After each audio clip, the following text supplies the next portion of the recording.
आज आज हम लोग क्लास में मुख्यतः देखेंगे, ठीक है, अनुच्छेद 358 और 359 में अंतर क्या है। ठीक है, पिछले क्लास में हम लोग विभिन्न चीजों को देख लिए थे, जैसे भाई आपातकाल कैसे लगता नहीं लगता है, क्या क्या होता नहीं होता। आज मुख्यतः हम लोग देखेंगे 358 और 359 में निम्नलिखित अंतर। माइक बंद कीजिए। अनुच्छेद 358 केवल अनुच्छेद 19 के अंतर्गत मूल अधिकारों से संबंधित है। अगर पूछा जाएगा अनुच्छेद 358 किससे संबंधित है, तो केवल अनुच्छेद 19 के अंतर्गत मूल अधिकारों से है, जबकि 359 सभी मूल अधिकारों से संबंधित है जिनका राष्ट्रपति के आदेश के द्वारा निलंबन हो जाता है। ठीक है, तो सारे के सारे मूल अधिकार से संबंधित है 359, जबकि 58 की बात करें केवल 19 के अंतर्गत जो मूल अधिकार जो हम लोग को मिले उनसे संबंधित है। ध्यान में रखेंगे, इंपॉर्टेंट है। अनुच्छेद 358 स्वतः ही आपातकाल की घोषणा होने पर अनुच्छेद 19 के अंतर्गत मूल अधिकारों का निलंबन कर देता है। दूसरी ओर अनुच्छेद 359 मूल अधिकारों का निलंबन स्वतः नहीं होता, यह राष्ट्रपति को शक्ति देता है कि मूल अधिकारों का निलंबन को लागू करे। ठीक है, तो आपसे पूछा जाएगा 358 के तहत 19 से जो अधिकार जो हमें मिला हुआ वो मतलब स्वतः हो जाता है, तो बिल्कुल स्वतः हो जाता है, क्योंकि 358 स्वतः ही मतलब आपातकाल की घोषणा होने पर अनुच्छेद 19 के अंतर्गत के मूल अधिकारों को निलंबन कर देता है। लेकिन अगर बात करें 359 या 368 के द्वारा जब मूल अधिकार का निलंबन स्वतः नहीं होता, इसको राष्ट्रपति को यह शक्ति देता है कि वो मूल अधिकारों का निलंबन करे।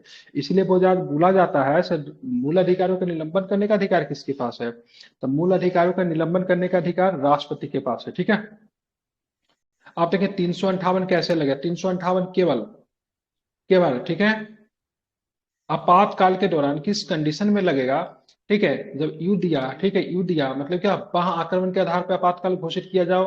मतलब तीसरा वाला आपातकाल हम लोगों ने क्या पढ़ा था, आंतरिक अशांति का नाम बदल के रखा गया था सशस्त्र विद्रोह का।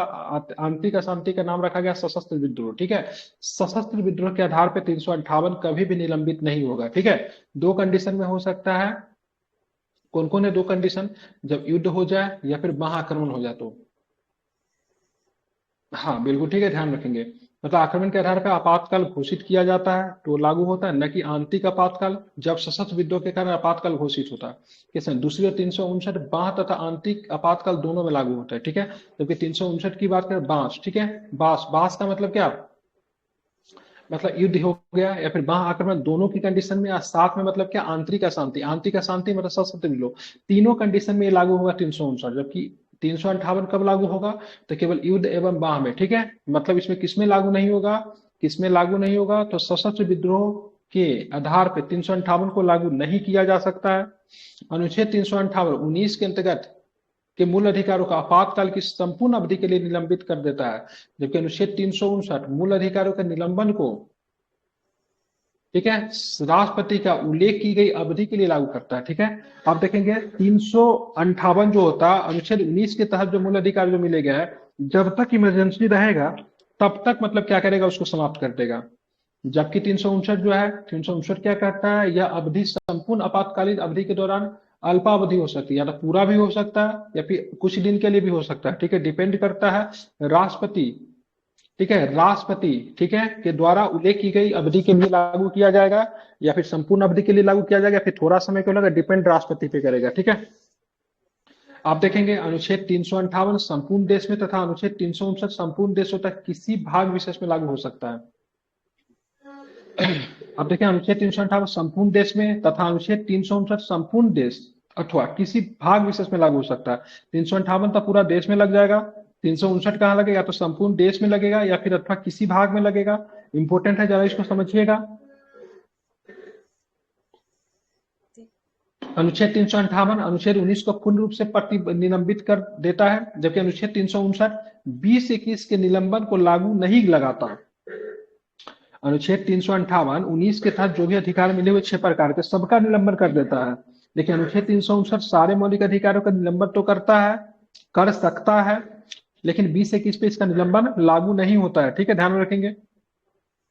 अनुच्छेद 358 राज्य को अनुच्छेद 19 के अंतर्गत के मूल अधिकारों को साम्य नहीं रखने वाले नियम बनाने अथवा कार्यकारी कदम उठाने का अधिकार देता है। ठीक है, जबकि अनुच्छेद 359 में केवल उन्हीं मूल अधिकारों का संबंध में ऐसे करने का अधिकार देता है जिन्हें राष्ट्रपति के आदेश द्वारा निलंबित किया गया है।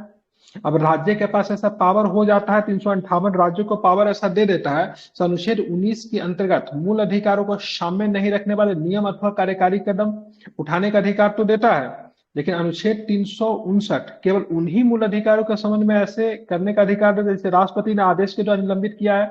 अब राष्ट्रपति बोल सकते हैं भाई साहब 14 को निलंबित करो, 15, 16, 17, 18 जो है वो सब रहेगा। तो राज्यों का केवल 14 के खिलाफ ही नियम बनाने का अधिकार होगा, ऐसा नहीं कि 15, 16, 17, 18 कर देता है। जबकि 358 स्वतः लागू होता है और 19 की जितने भी अधिकार है सबको समाप्त कर देता है। तो राज्य मतलब 19 के जितने भी अधिकार है उसके प्रतिकूल, ठीक है, अनुकूल नहीं, उसके प्रतिकूल, उसके खिलाफ नियम बना सकता है। अनुच्छेद 358 और 359 में में एक समानता भी है। वे उन्हीं विधियों को चुनौती देते हैं, उन्हीं विधियों को चुनौती से उन्मुक्ति देते हैं जो आपातकाल से संबंधित है, उनको नहीं जो आपातकाल से संबंधित नहीं है। ऐसी विधियों के अंतर्गत किए गए कार्यों को भी दोनों अनुच्छेद संरक्षण देते हैं, ठीक है, ध्यान में रखेंगे। मतलब ऐसे विधियों के अंतर्गत दोनों जो कार्य जो करेगा उसको भी मतलब संरक्षण देने का काम करता है, ठीक है। मतलब ये जो कानून जो बन जाएगा उस कानून को आपातकाल के दौरान चुनौती भी नहीं दिया जा सकता है, ठीक है। दूसरा बात क्या है, आपका जो मूल अधिकार का उस समय हनन हुआ, जिस समय 358, 359 के तहत आपके मूल अधिकार का हनन होता आपातकाल के दौरान, तो उसको भरण पूर्ति आप बाद में नहीं करा सकते। आप ये नहीं कहे कि इस इमरजेंसी के दौरान हमारा ये अधिकार चला गया, अब इमरजेंसी समाप्त हो गया तो हम न्यायालय में जाएंगे, उसको क्लेम नहीं कर सकते, ठीक है। मतलब उस समय जो आपके साथ जो चीज हुआ उसको लेके आगे आप क्लेम नहीं कर सकते जब इमरजेंसी जाएगी तब, ठीक है, ध्यान में इसको रखेंगे। अब देखेंगे अब तक ऐसी घोषणा कब तक की गई। इस प्रकार आपातकाल अभी तक 3 बार लगा है। कब तक लगा? 1962 में, 1971 में, 1975 में। पहली बार राष्ट्रीय आपातकाल अक्टूबर 1962 में नेफा की बात करें, नॉर्थ ईस्ट फ्रंटियर एजेंसी। क्या होता है नेफा का full form? North east frontier agency, जो कि अब अरुणाचल प्रदेश में चीनी आक्रमण के कारण लागू किया गया था। यह जनवरी 1968 तक रहा। पूछा जाएगा जब पहला बार जब इमरजेंसी जब लगा गया था, जब नेफा के क्षेत्र में चीनी आक्रमण हुआ था और अरुणाचल प्रदेश में चीनी आक्रमण हुआ था, नॉर्थ ईस्ट फ्रंटियर स्टेट के नाम से जानते थे नेफा को, फ्रंटियर एजेंसी, सॉरी, ठीक है। तब जाके 1962 में जब लगा था इमरजेंसी, कब तक रहा था? 1962 से लेकर कब तक रहा था? 1968 तक रहा था, ध्यान रखेंगे। अब इसी कारण आप देखेंगे 1962 से लेकर 1968 तो इमरजेंसी तो रहा ही था, बीच में पाकिस्तान से भी यूज हो जाता 1965 में, तो अलग से इमरजेंसी लगाने की जरूरत है क्या? ध्यान रखेंगे इसी कारण 1965 में पाकिस्तान के विरुद्ध युद्ध हुए तथा नया आपातकाल लगाने की आवश्यकता नहीं हुई। तो सब लोग कहता है भाई साहब 1965 में आपातकाल नहीं लगा, युद्ध हुआ, तो भाई साहब इसीलिए लेकिन नहीं लगा क्योंकि देश में ऑलरेडी आपातकाल पहले से लगा हुआ था, तो दूसरा से आपातकाल क्यों लगाएगा? अगर देश में आपातकाल नहीं लगा रहता तो 1965 के दौरान भी क्या होता, आपातकाल लगता ही, ठीक है, ध्यान में रखेंगे, ठीक है। तो क्या हुआ, युद्ध होता है 1965 में पाकिस्तान से, तो आपातकाल लगाने की आवश्यकता नहीं होती है क्योंकि ऑलरेडी चीन ने हमारे ऊपर और अरुणाचल प्रदेश के क्षेत्र के ऊपर 1962 में आक्रमण किया था और उस समय जो इमरजेंसी लगा था 1968 तक इमरजेंसी लगी हुई थी। हमारा राष्ट्रीय आपातकाल, दूसरा राष्ट्रीय आपातकाल दिसंबर 1971 में पाकिस्तान के आक्रमण के फलस्वरूप जारी किया गया। यद्यपि यह आपातकाल प्रभावी था किंतु तीसरा राष्ट्रीय आपातकाल, ठीक है, जून 1975 में लागू हुआ, ठीक है। ये 1971 वाला आपातकाल तो लगा हुआ ही था, उसके बाद भी 1975 में एक आपातकाल लागू किया जाता है। दूसरी तथा तीसरी दोनों ही आपातकालीन घोषणाएं मार्च 1977 को समाप्त हो गई। पहले वाला तो ऑलरेडी लगा हुआ था 1971 के युद्ध के दौरान, वो 75 तक तो लगा ही था। अब 75 में फिर से मतलब एक इमरजेंसी लगा दिया गया, जिसके कारण क्या बताया गया? आंतरिक अशांति। क्या कारण बताया गया? आंतरिक आक्रमण। पहले दोनों का जो लगे थे वो युद्ध का कारण था। 1962 वाला, 1971 वाला क्या था? ठीक है, युद्ध था, ठीक है, युद्ध था, या फिर इसको महाआक्रमण भी बोल सकते हैं क्योंकि आक्रमण था एक तरह का, ठीक है। लेकिन दूसरा वाला क्या था? आंतरिक अशांति था, नहीं। तो देखेंगे तो ये दोनों को, ठीक है, 1971 में जो लगा, 1975 में जो लगा, ये दोनों को वापस कब लिया जाता है? तो 1977 में वापस ले लिया गया, ठीक है। अब देखेंगे पहली दो आपातकाल की घोषणा 1962 और 1971 महाआक्रमण के आधार पर था। किस पे? महाआक्रमण या फिर युद्ध कह लीजिए। जबकि तीसरी आपातकाल की घोषणा 1975 में आंतरिक उपद्रव के आधार पर थी। कुछ लोग पुलिस और सशस्त्र बलों को उनके कार्य तथा नित्य कर्तव्यों के विरुद्ध भड़का रहे थे। कुछ लोग जो थे पुलिस बल और सशस्त्र बलों को उनके कार्य तथा नित्य कर्तव्य के विरुद्ध उनको भड़का रहे थे। 1975 में घोषित आपातकाल, आंतरिक आपातकाल सबसे ज्यादा विवादास्पद सिद्ध हुआ। ये बहुत ज्यादा विवाद का कारण था। उस समय आपातकाल में अधिकारों का दुरुपयोग के विरुद्ध व्यापक विरोध हुआ था। आपातकाल के बाद 1977 में लोकसभा चुनावों में इंदिरा गांधी के नेतृत्व में कांग्रेस की भारी हार हुई। ठीक है, क्या हुई? हार हो खुद गई। इंदिरा गांधी भी चुनाव हार गई रायबरेली से। ठीक है, ठीक है, पार्टी पराजित हो गया, जनता दल सत्ता में आया। इस सरकार ने 1975 में घोषित इंदिरा आपातकाल के कारणों तथा परिस्थितियों का पता लगाने के लिए सहायोग का गठन किया। कौन सा आयोग बना था? इंपोर्टेंट है, प्रीलिम्स के पॉइंट ऑफ व्यू से पूछे जाएंगे। सहायक गठन। 1975 में जो इंदिरा गांधी जब इमरजेंसी लगाया, तो जनता पार्टी की सरकार जब 1977 में बनी, तो इमरजेंसी के जो भी चीज हुआ, तो उसको जांच करने के लिए कौन सा कमीशन बना? सहायोग। ठीक है, ध्यान रखेंगे। आयोग ने क्या बताया? आयोग ने आपातकाल को मतलब क्या बोला? बोला भाई साहब ये ठीक काम नहीं हुआ था, ये तर्क संगत नहीं बताया। अतः 44वां संविधान संशोधन 1978 में लाया गया, जिसमें आपातकालीन अधिकारों के दुरुपयोग को रखने के लिए कई उपाय किए गए। ठीक है, बहुत सारे परिस्थिति लगे। क्या था? पहला बोला से देखिए, अगर कभी भी आपातकाल लगेगा तो सबसे पहले मंत्री परिषद राष्ट्रपति को लिखित रूप में देगा से भाई साहब हमको आपातकाल लगाना है। ठीक है, दूसरा बोला से देखिए, किसी भी परिस्थिति में 20 और 21 को समाप्त नहीं किया जाएगा। तीसरा काम क्या बोला? तीसरा काम बोला से देखो, तीसरा काम ये रहेगा से ये आंतरिक अशांति जो बता रहे हो, क्या आधार हो सकता है आंतरिक अशांति? ये शब्द ही संदिग्ध, ये शब्द को हटाओ। आंतरिक अशांति की जगह पे क्या लिखो? सशस्त्र विद्रोह लिखो। क्या लिखो? सशस्त्र विद्रोह लिखो। ठीक है, बहुत सारा पावर को मतलब क्या कर दिया गया, मतलब एकाधिकार जो था मतलब प्राइम मिनिस्टर को। ठीक है, ध्यान रखेंगे इमरजेंसी के प्रावधान को लेकर, तो बहुत सारी चीजों को कम किया गया। ठीक है, यहाँ पे हमारा इमरजेंसी जो था 352 जो था, हमने 352 को हम लोग अच्छे से मतलब देख लिया। अब 356 के बाद हम देखेंगे 356। ठीक है, 356 से पहले एक आर्टिकल्स होता है, 355 होता है। 355 में कहा गया से सेंट्रल का मतलब क्या होगा? एक तरह से ड्यूटीज होगा, सो मतलब राज्यों का मतलब क्या करे? रक्षा करे। ठीक है, क्या चीज से रक्षा करे? बाह्याक्रमण से रक्षा करे, सशस्त्र विद्रोह से रक्षा करे, कोई भी। लेकिन 355 में संघ का अधिकार होगा, सो राज्यों का मतलब क्या करे? रक्षा करे। ठीक है, तो चलिए अभी हम लोग 356 देखेंगे। ठीक है, अभी दे ही दे, जो मैं पढ़ा रहा तो मुझे लगा इसमें दिया होगा। ठीक है, 355 क्या करता है? राष्ट्रपति शासन आरोपण का आधार की बात करेंगे। क्या आरोप हो सकता है, मतलब क्यों लगाना पर हमको राष्ट्रपति शासन? अनुच्छेद 355 केंद्र को इस कर्तव्य के लिए विवश करता है कि प्रत्येक राज्य सरकार संविधान की प्रबंध व्यवस्था के अनुरूप ही कार्य करेगी। इस कर्तव्य में अनुपालन के लिए केंद्र अनुच्छेद 356 के अंतर्गत राज्य में संविधान तंत्र के विफल हो जाने पर राज्य सरकार को अपने नियंत्रण में ले सकता है। अब 356 कब लगेगा? तो सिंपल प्रश्न कभी पूछेगा, कोई बोलेगा 356 कब लगेगा, तो सीधे कहेंगे संवैधानिक तंत्र के विफल होने पे। क्या होगा? संवैधानिक तंत्र के विफल होने पे। ठीक है, मिस चुलबुल क्लास में यहाँ पे रहती नहीं है, कहाँ रहती है आजकल? ठीक है, तो ध्यान में रखेंगे संवैधानिक तंत्र के विफल होने पे क्या होगा? 356 लगेगा। ठीक है, यह सामान्य रूप से राष्ट्रपति शासन के रूप में जाना जाता है। इसे राज्य आपात या फिर संवैधानिक आपातकाल भी कहा जाता है। ठीक है, राष्ट्रपति शासन अनुच्छेद 356 के अंतर्गत दो आधारों पर घोषित किया जा सकता है। एक तो अनुच्छेद 356 पे उल्लेखित है, दूसरा 365 पे। दो आधार पर लगेगा राष्ट्रपति शासन। कौन कौन?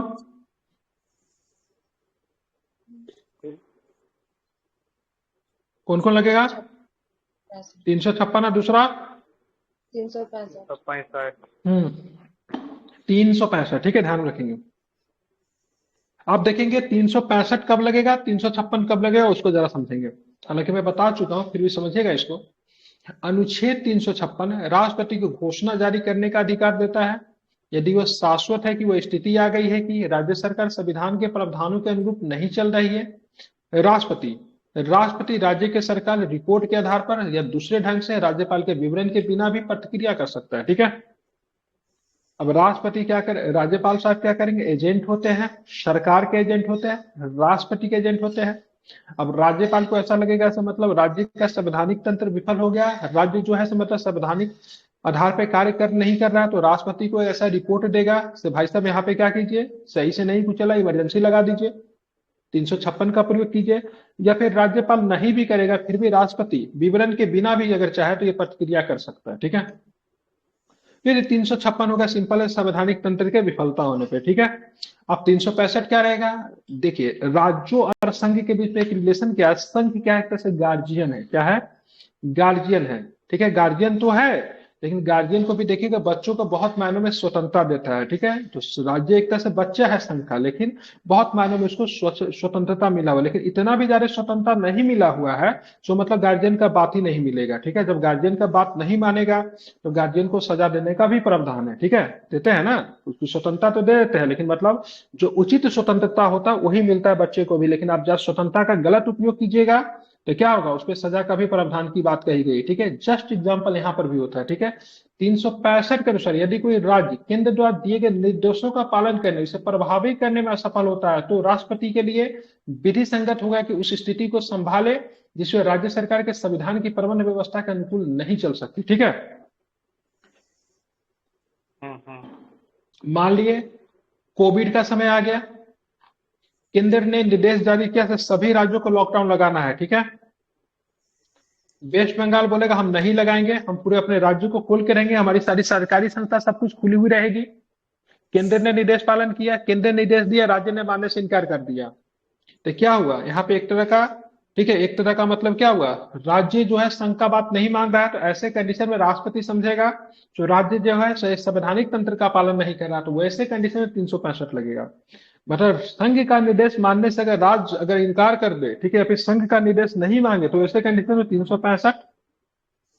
जब राज्यों में संवैधानिक तंत्र विफल हो जाए तो 356, और संघ का कर्तव्य होगा कि राज्य का मतलब रक्षा करे, 355, ठीक है। ये सारे के सारे आर्टिकल्स की बात करेंगे, बहुत ही ज्यादा मतलब क्या है, महत्वपूर्ण है, ठीक है। आप देखेंगे संसदीय अनुमोदन या फिर समयावधि क्या होती है, चलो समझिएगा। मतलब राष्ट्रपति शासन लगने के लिए संसदीय अनुमोदन क्या होता है, समयावधि क्या होता है। तो राष्ट्रपति शासन की प्रभाव की घोषणा जारी होने के 2 माह के भीतर इसका संसद के दोनों सदनों से अनुमोदन होना चाहिए, ठीक है। जिस भी राज्य में राष्ट्रपति, किसी भी राज्य में राष्ट्रपति शासन की बात करेंगे, जैसे ही घोषणा होगा तो भाई साहब पश्चिम बंगाल में राष्ट्रपति शासन लगेगा, तो ध्यान में रखना है 2 माह के भीतर इसका संसद के दोनों सदनों के द्वारा अनुमोदन हो जाना चाहिए। यदि राष्ट्रपति शासन का घोषणा पत्र लोकसभा का विघटित होने के समय जारी होता है तो लोकसभा 2 माह के भीतर बिना घोषणा पत्र को स्वीकृत किए विघटित हो जाती है, तो तब घोषणा पत्र लोकसभा की प्रथम बैठक के 30 दिन तक बना रहता है, ठीक है। बशर्ते राज्यसभा ने इसे निश्चित समय पर स्वीकृत करा दिया। सारे कंडीशन कब पार होंगे, मतलब राज्यसभा ने ऐसा प्रस्ताव पारित कर दिया, से मतलब भाई साहब राष्ट्रपति शासन लागू होगा। राज्यसभा ने कर दिया, क्योंकि राज्यसभा तो अस्थायी सदन है, किसी परिस्थिति में समाप्त नहीं हो सकती है। लेकिन लोकसभा काम नहीं कर रही है, लोकसभा का बैठक नहीं हो रहा है, सदन नहीं चल रहा है, फिर लोकसभा का विघटन हो चुका है। तो जब भी लोकसभा का गठन होगा उसके 30 दिन के भीतर मतलब क्या करना पड़ेगा, उसको उस अनुमोदन पे अपना विचार व्यक्त करना पड़ेगा, उसको क्या करना चाहता है, ठीक है। कितने दिन के भीतर, 30 दिन के भीतर। यदि दोनों सदनों द्वारा स्वीकृत हो तो राष्ट्रपति शासन 6 माह तक चलता है, ठीक है। अगर दोनों सदनों ने मतलब इसे स्वीकृत कर दिया तो राष्ट्रपति शासन कितने दिन तक चलेंगे, 6 महीने तक। कितने महीने पे चलेंगे, 6 महीने पे। दोनों सदनों ने क्या किया, ओके ओके, तो 6 महीने तक राज्य में राष्ट्रपति शासन लग गया। इसे अधिकतम 3 वर्ष की अवधि के लिए संसद की प्रत्येक 6 माह की स्वीकृति से बढ़ाया जा सकता है, ठीक है। फिर अगला बार इसको 6 महीना बढ़ा देंगे, फिर 6 महीना बढ़ेगा, फिर 6 महीना में बढ़ेगा। ऐसे करते करते कितने साल तक बढ़ सकता है, 6 6 महीना करके 3 वर्ष तक। 3 वर्ष तक बढ़ सकता है। कितने वर्ष तक बढ़ सकता है, 3 वर्ष। 3 वर्ष तक बढ़ सकता है, आप इसे याद रखेंगे। हालांकि यदि 6 माह की अवधि में यदि लोकसभा राष्ट्रपति के शासन को जारी रखने के प्रस्ताव को मंजूर किए बिना विघटित हो जाती है तो ये लोकसभा, यह घोषणा लोकसभा के पुनर्गठन के बाद इसकी प्रथम बैठक के 30 दिनों तक लागू हो रहेगी, परंतु उस अवधि में राज्यसभा द्वारा इसे मंजूरी देना आवश्यक होगा। भाई साहब राज्यसभा तो चल रहा है, तो 6 6 महीने के लिए राज्यसभा बैठाते जाएगा, और जैसे ही लोकसभा आएगा तो लोकसभा से उम्मीद किया जाएगा 30 दिन के अंदर में मतलब क्या करे, वो इसको आगे बढ़ा दे, ठीक है। राष्ट्रपति के शासन की घोषणा का मंजूरी देना, प्रत्येक प्रस्ताव किसी भी सदन द्वारा सामान्य बहुमत द्वारा पारित किया जा सकता है, अर्थात सदन के सदस्यों की उपस्थिति एवं मतदान का बहुमत। अब देखिए सदन में ये तो पार होगा, तो सदन में पास होगा तो कैसे पास होगा, किस बहुमत से, तो साधारण बहुमत से, ठीक है। साधारण बहुमत क्या होता है, तो किसी भी सदन को सामान्य बहुमत द्वारा पारित किया जा सकता है, अर्थात सदन में सदस्यों की उपस्थिति, सदनों में जितनी उपस्थिति है उसका बहुमत। मान लीजिए सदन में 500 सीट है तो 500 सीट से मतलब नहीं है। साधारण बहुमत का मतलब होगा अगर सदन में 500 लोग है, टोटल जनसंख्या 500, लेकिन उससे मतलब नहीं, जिस दिन सदन में बिल आया, ठीक है, उस दिन कितने लोग उपस्थित थे, उस दिन 300 लोग थे, तो 300 लोगों का बहुमत, 300 लोगों का बहुमत कितना होगा, 151, 151 लोगों की सहमति अगर हो गई तो साधारण बहुमत से उसे पास माना जाएगा। ठीक है। तो 22वें संविधान संशोधन अधिनियम 1978 में संसद द्वारा राष्ट्रपति शासन के 1 वर्ष के बाद भी जारी रखने की शक्ति पर प्रतिबंध लगाने के लिए एक प्रावधान जोड़ा गया। ठीक है। तो 22वें संविधान संशोधन अधिनियम 1978 में संसद द्वारा राष्ट्रपति शासन को 1 वर्ष के बाद भी जारी रखने की शक्ति पर प्रतिबंध लगाने के लिए एक प्रावधान जोड़ा गया। अतः उसमें प्रावधान किया गया कि 1 वर्ष के पश्चात राष्ट्रपति शासन को 6 माह के लिए केवल तब बढ़ाया जा सकता है जब निम्नलिखित 2 परिस्थितियां पूरी हो जाए। जैसे मान लीजिए 6-6 महीना के लिए, ठीक है, मैंने बोला 3 साल के लिए मैक्सिमम बढ़ सकता है। ठीक है, ध्यान रखेंगे। ठीक है, 3 साल के लिए। ठीक है, 6-6 महीना करके, पहले बार 6 महीना के लिए लगेगा। ठीक है, उसके बाद फिर 6 महीना कर करके 3 साल तक बढ़ा सकते हैं। लेकिन अगर मान लीजिए 1 साल से अगर ज्यादा चला जा रहा है तो लंबा समय होता है, तो इसके लिए बोला अगर ऐसा कंडीशन हो सकता है तो अगर मान लीजिए 1 साल से अगर ज्यादा अगर आपको लगाना है ना तो इसके लिए कुछ कंडीशन जोड़ दिए गए। कब जोड़े गए? तो 44वां संविधान संशोधन 1978 के द्वारा। कब? यदि पूरे भारत अथवा पूरे राज्य में उसके किसी भाग में राष्ट्रीय आपात की घोषणा की गई है तो, यदि पूरे भारत में अथवा पूरे राज्य में उसके किसी भाग में राष्ट्रीय आपातकाल की घोषणा की गई है तो, तथा चुनाव आयोग प्रमाणित करे कि संबंधित राज्य में विधानसभा का चुनाव के लिए कठिनाइयां उपस्थित है, मतलब संबंधित राज्य में चुनाव नहीं हो सकता है, ऐसे कंडीशन में क्या लगा सकते हैं हम लोग, क्या लगा सकते हैं, मतलब वहां पे इमरजेंसी का जो प्रावधान जो किया गया उसको आगे बढ़ने के लिए रखा जा सकता है। ठीक है। राष्ट्रपति द्वारा राष्ट्रपति शासन की घोषणा किसी भी समय परिवर्तित घोषणा द्वारा वापस लिया जा सकता है। ऐसी घोषणा के लिए संसद की अनुमति की आवश्यकता नहीं होगी।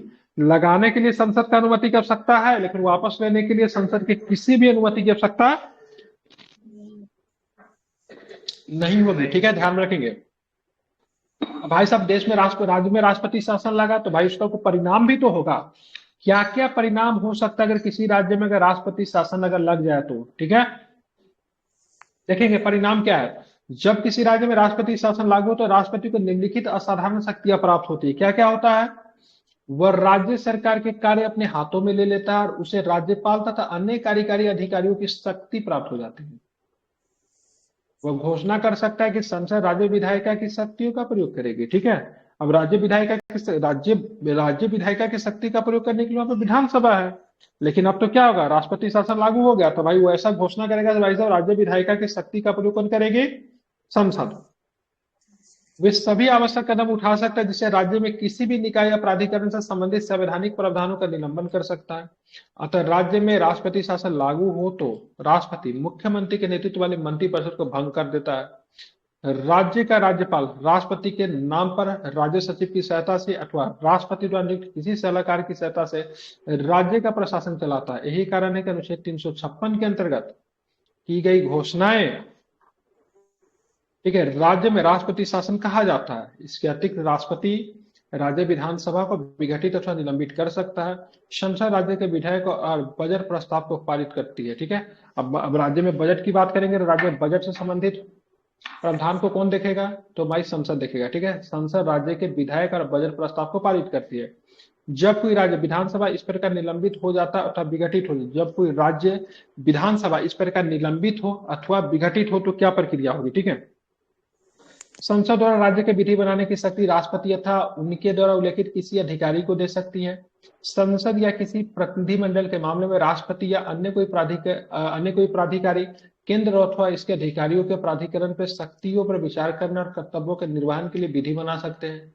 जब लोकसभा का सत्र नहीं चल रहा हो तो राष्ट्रपति संसद की अनुमति के लिए लंबित पड़े राज्य की संचित निधि का प्रयोग को प्राधिकृत कर सकती है। जब संसद का सत्रावसान हो तो राष्ट्रपति राज्य के लिए अध्यादेश जारी कर सकता है। ठीक है, जब संसद नहीं चल रही होगी तो राष्ट्रपति राज्य के लिए अध्यादेश जारी कर सकती है। हालांकि अध्यादेश जारी करने की शक्ति राज्य के लिए राज्यपाल के पास होता है जो कि 213 में है, लेकिन जब इमरजेंसी जब लगेगा तो राष्ट्रपति भी कर सकते हैं। राष्ट्रपति अथवा संसद अथवा अन्य किसी विशेष प्राधिकारी द्वारा बनाया गया कानून राष्ट्रपति शासन के पश्चात भी प्रभाव में रहेगा। ठीक है, अर्थात ऐसा कोई कानून जो उस अवधि में प्रभावी है राष्ट्रपति शासन की घोषणा की समाप्ति पर अप्रभावी नहीं होगा, परंतु इसे राज्य विधायिका द्वारा वापस अथवा परिवर्तित अथवा पुनः लागू किया जा सकता है। ठीक है, मतलब अगर राष्ट्रपति ने कोई भी आदेश वगैरह दिया, ठीक है, उस दौरान तो वो मतलब क्या होगा, स्वतः समाप्त नहीं होगा। स्वतः समाप्त नहीं होगा। जब राज्य विधायिका जब वर्किंग में होगी तो राज्य विधायिका उस कानून को समाप्त कर सकती है, उसको रख सकती है या फिर उसमें किसी प्रकार का बदलाव कर सकती है। यहाँ यह बात ध्यान देने योग्य है कि राष्ट्रपति को संबंधित उच्च न्यायालय की शक्तियां प्राप्त नहीं होती है। यहाँ यह बात ध्यान देने योग्य है कि राष्ट्रपति को संबंधित उच्च न्यायालय की शक्तियां प्राप्त नहीं होती है और उनके संबंधित संवैधानिक प्रावधानों को निलंबित नहीं कर सकता, मतलब कोर्ट को नहीं कर सकता है। अन्य शब्दों में राष्ट्रपति शासन की अवधि में संबंधित उच्च न्यायालय की स्थिति, स्तर, शक्तियां और कार्य प्रभावी रहती है। ठीक है, ध्यान रखेंगे। तो उच्च न्यायालय की स्थिति, स्तर, शक्ति और कार्य प्रभावी रहते हैं, उच्च न्यायालय के साथ ज्यादा कुछ नहीं होता है। ठीक है, अनुच्छेद 356 का प्रयोग कहां कहां पे हुआ, ये बहुत इंपॉर्टेंट है, इसको जरा समझिएगा।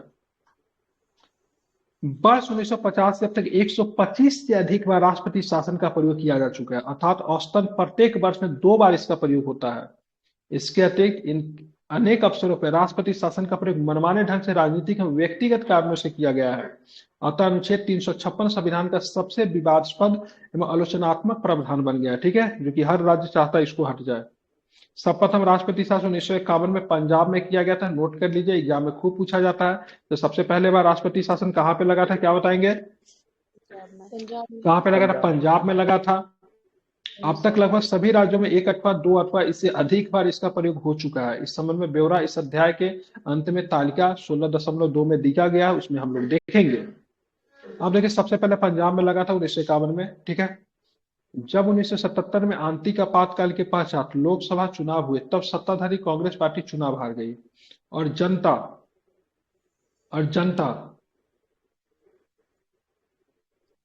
जनता पार्टी सत्तारूढ़ हुई। मोरारजी देसाई की नेतृत्व वाली नई सरकार ने कांग्रेस शासित 9 राज्यों में इस आधार पर राष्ट्रपति शासन लागू कर दिया कि वे राज्य विधानसभा जनमत हो चुकी है। जब 1980 में कांग्रेस पार्टी सत्ता में आई तो उसने इसी आधार पर 9 राज्यों में राष्ट्रपति शासन लागू कर दिया। सोचे मतलब क्या हुआ, जब 1975 में जब इमरजेंसी लगाया गया, उसके 1977 में कांग्रेस राज्यों में चुनाव हार गई थी, मतलब कांग्रेस चुनाव हार गई, तो उसका भाई विधानसभा का चुनाव तो नहीं था, लोकसभा का चुनाव में कांग्रेस हारी। लेकिन जैसे ही मतलब मोरारजी देसाई जब सत्ता में आते तो उन्होंने राज्यों में सभी जगह पे राष्ट्रपति शासन लगा दिया। ठीक है, और राज्य मतलब क्या आधार भाई साहब, राज्य विधानसभा जो जनमत हो चुकी है। जब 1980 में कांग्रेस पार्टी सत्ता में, तो उसने भी इसी आधार पर 9 राज्यों में मतलब राष्ट्रपति शासन लागू कर दिया। ठीक है, सन 1992 में बीजेपी शासित राज्य मध्य प्रदेश, हिमाचल प्रदेश, राजस्थान में कांग्रेस पार्टी सरकार द्वारा इस आधार पर राष्ट्रपति शासन लागू कर दिया कि वे राज्य केंद्र द्वारा धार्मिक संगठनों पर लगाए गए प्रतिबंधों का अनुपालन करने में असमर्थ हो रहे थे। कौन सा केस था, मतलब यहाँ पे आप वही दादी क्या बोलते हैं, बाबरी वाला केस हो गया था। बीजेपी पार्टी की जहां जहां पे सरकार थी, उनकी सरकार को बर्खास्त कर दिया गया। यहाँ पे बोमई, ठीक है, बोमई केस, ठीक है, ध्यान रखेंगे। बोमई केस वाला 1994 वाला बड़ा इंपॉर्टेंट, एग्जाम में करता है, पूछता है। बोमई केस 1994 उच्चतम न्यायालय ने अपने दूरगामी निर्णय में राष्ट्रपति शासन की घोषणा को इस आधार पर अनुमोदन किया कि धर्मनिरपेक्षता संविधान का मूल विशेषता है, परंतु न्यायालय ने 1988 में नागालैंड में, 1989 में कर्नाटक में, 1991 में मेघालय में राष्ट्रपति शासन को वैध नहीं ठहराया। ठीक है, ध्यान रखेंगे। तो जब 1992 में कांग्रेस की सरकार जब आई, ठीक है, ध्यान रखेंगे, तो उसने मतलब मध्य प्रदेश, हिमाचल प्रदेश, राजस्थान में, ठीक है, क्या क्या बीजेपी की सरकार थी, बर्खास्त कर दिया। क्या आधार बताया? ठीक है, सरकार के द्वारा इस आधार पर राष्ट्रपति शासन लागू कर दिया कि वो राज्य केंद्र द्वारा धार्मिक संगठनों पर लगाए गए प्रतिबंधों का, ठीक है, अनुपालन करने में असमर्थ हो रहे थे। उससे संबंधित बोमई केस है 1994 का। बोमई साहब की बात करें, कर्नाटक के मुख्यमंत्री रहे थे। अब चलेंगे आगे। डॉक्टर भीमराव अंबेडकर ने संविधान सभा में इस प्रावधान के आलोचकों को उत्तर देते हुए आशा व्यक्त की थी कि अनुच्छेद 356 यह उग्र शक्ति एक मृत पत्र की भांति ही रहेगी और इसका प्रयोग अंतिम साधन के रूप में किया जा सकता है। मतलब अम्बेडकर जी ने बोला था, भाई साहब देखा, अनुच्छेद 356 के पास बहुत ही बड़ा अलौकिक शक्ति है। जब आलोचक ने बोला था जब चाहेगा तो संघ इसका दुरुपयोग कर सकता है, तो अम्बेडकर जी ने बोला था देखिए इसका प्रयोग मृत पत्र की भांति रहेगी और ये मतलब आखिरी रूप में जब देखेंगे कोई रास्ता नहीं है, कोई विकल्प नहीं बचा, सारे गिले शिकवे शुरू हो चुके, जब कोई रास्ते नहीं बचे, तब जाके 356 का प्रयोग होगा। केंद्र को उसके हस्तक्षेप से प्रतिबंधित करना चाहिए क्योंकि वह प्रांत की संप्रभुता पर आक्रमण माना जाएगा। यह एक सैद्धांतिक प्रतिज्ञा है जिससे हमें उन कारणों को मानना पड़ेगा कि हमारा संविधान एक संघीय है। ऐसा होने पर यदि केंद्रीय प्रांतीय प्रशासन में कोई हस्तक्षेप करता है तो ये संविधान द्वारा केंद्र पर लागू प्रावधानों के अंतर्गत होना चाहिए। मुख्य बात यह है कि हमें यह उम्मीद करनी चाहिए कि ऐसे अनुच्छेद कभी कभी भी प्रयोग में नहीं लाए जाएंगे और वे एक मित पत्र रहेंगे। ठीक है, अम्बेडकर जी ने क्या अनुमान लगाया?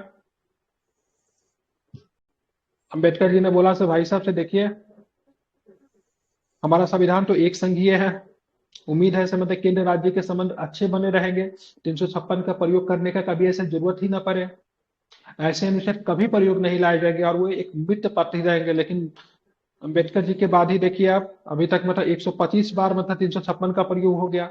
यदि कभी उनका प्रयोग होता है तो मैं उम्मीद करता हूँ कि राष्ट्रपति, जिसमें सभी शक्तियां नहीं थे, प्रांत के प्रशासन को निलंबित करने से पर उचित सावधानी बरतेगा। ठीक है, अम्बेडकर जी तो चले गए, 356 छोड़ के गए और उम्मीद करके गए इसका प्रयोग कभी ना होगा, मृत्यु पत्र ही रहेगा। और सबसे ज्यादा उम्मीद उन्होंने किया राष्ट्रपति से किया। तो राष्ट्रपति मतलब क्या करेंगे? जिनके अंतर्गत सारी शक्तियां हैं, वो राज्य सरकार को बर्खास्त करने से पहले, ठीक है, बहुत सारी उचित सावधानी बरतेगा। लेकिन मतलब उन्होंने ये नहीं सोचा कि राष्ट्रपति किसके निर्देश में काम करेगा? मंत्रिमंडल के निर्देश में काम करता है। अब मंत्रिमंडल किसके अधीन काम करती है? पीएम साहब के अधीन काम करती है। पीएम किसका होता है? सरकार के होता है। तो पीएम मान लीजिए सरकार का है, सरकार यहाँ पे कांग्रेस की है, राज्य में बीजेपी की सरकार है, सरकार बीजेपी है तो राज्य में कांग्रेस की सरकार है, तो ऐसे कंडीशन में टकराव की स्थिति होगी ही। ठीक है, तो 356 का दुरुपयोग होना तो स्वाभाविक है ही। ठीक है, ध्यान में रखेंगे। हालांकि अनुवर्ती घटनाओं से स्पष्ट होता है कि जिस संविधान का मित्र पत्र माना गया तो वही सरकारों को विधानसभाओं के विरुद्ध एक घातक हथियार सिद्ध हुआ। अंबेडकर जी ने बोला क्या? मित्र मृत पत्र है, ठीक है, प्रयोग नहीं होगा कभी भी इसका, उतना उम्मीद करते थे वो अपने अच्छे लोगों से।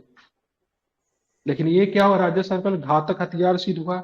इस संदर्भ में संविधान सभा के एक सदस्य, ठीक है, एच बी कामत ने एक दशक पूर्व भी कहा, डॉक्टर अंबेडकर तो अब जीवित नहीं रहे परंतु अनुच्छेद अभी भी जीवित है। ठीक है, कामत साहब ने क्या कहा?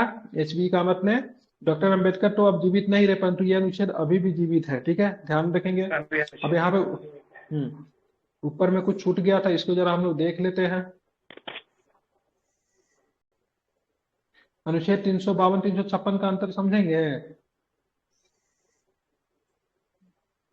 चलिए, राष्ट्रीय आपात और राष्ट्रपति शासन में क्या अंतर होता है सो देखेंगे। सबसे पहले राष्ट्रीय आपात किसमें? 352 में है। राष्ट्रपति शासन की बात करें किसमें? तो 356 में है। यह केवल तब उद्घोषित की जाती है जब भारत अथवा इनके किसी भाग पे सुरक्षा पे युद्ध, बाह्य आक्रमण अथवा सशस्त्र विद्रोह का खतरा हो। ध्यान रखें, भारत पे या फिर भारत के किसी एक भाग में, ठीक है, किसी भी भाग पे इसकी घोषणा तब की जाती है जब किसी राज्य की सरकार संविधान के प्रावधान के अनुसार कार्य नहीं कर रही और इसका कारण युद्ध, महाआक्रमण और सैन्य विद्रोह न हो। इसकी घोषणा के बाद राज्य कार्यकारी में विधायिका संविधान के प्रावधानों के अंतर्गत कार्य करती है। इसका प्रभाव यह होता है कि राज्य की विधायी एवं प्रशासनिक शक्तियां केंद्र को प्राप्त हो जाते हैं 352 में।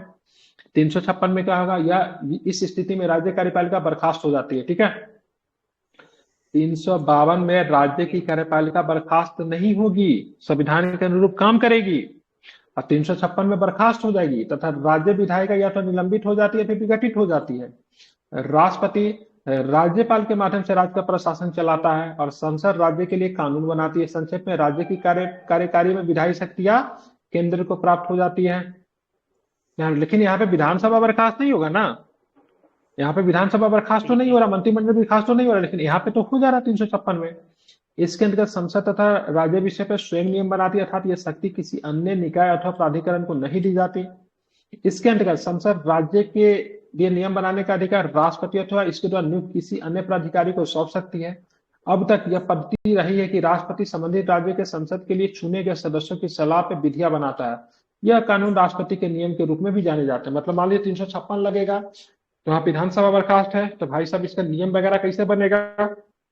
तो उस राज्य से तो लोकसभा में संसद चुन के तो आए होंगे ना। जैसे बिहार में राष्ट्रपति शासन लगा तो बिहार से कितने 40 को संसद गए हैं, राज्यसभा में 16 को संसद है, तो 56 को मिलकर मतलब क्या करेंगे? राज्य के लिए नियम कानून बनाएंगे। ठीक है, राष्ट्रपति के आदेश से। इसके लिए अधिकतम समावधि निश्चित नहीं है। ठीक है, इसे प्रत्येक 6 माह के बाद संसद की अनुमति लेकर निश्चित काल के लिए लागू किया जा सकता है। ये अनिश्चित काल के लिए 352 लगेगा। ठीक है, ये क्या है, इसके लिए अधिकतम 3 वर्ष की अवधि विनिश्चित की गई है।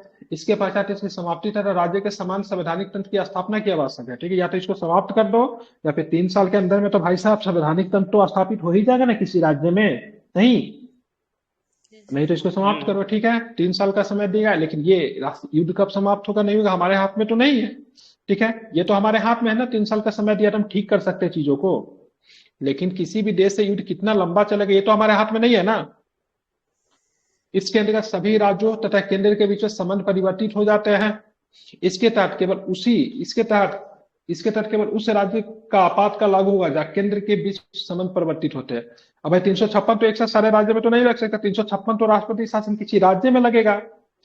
तो 356 जिस राज्य में लगेगा उसका संबंध केंद्र के साथ मतलब चेंज होता है, जबकि 352 में क्या होता है, पूरे देश में लग सकता है, नहीं लग सकता पूरे देश में। तो ध्यान में रखेंगे तो पूरे राज्य के साथ जितने भी राज्य हैं सबके साथ मतलब केंद्र के रिलेशन इसके परिवर्तित हो जाएगा 356 के सेंस में। इसकी घोषणा करने अथवा इसे जारी रखने के संबंधित सभी प्रस्ताव संसद में विशेष बहुमत से लिए जाते हैं। ठीक है, इसमें क्या साधारण बहुमत से पारित हो सकता है। ये नागरिकों का मूल अधिकारों का प्रभावित करता है, ये नागरिकों का मूल अधिकारों का प्रभावित नहीं करता। 356 लगेगा तो किसी भी प्रकार का मूल अधिकार समाप्त नहीं होगा। ठीक है, ध्यान रखेंगे। 352 में हो जाता है।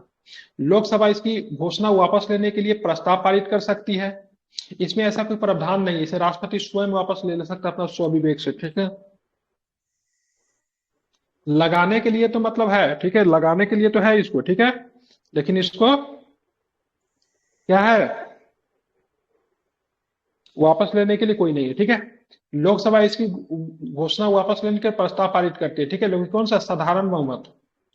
लगाने के लिए विशेष बहुमत। ठीक है, इसको लगाने के लिए साधारण बहुमत, लेकिन वापस लेने के लिए कुछ भी नहीं, ऐसा ही। ठीक है, ध्यान में रखेंगे।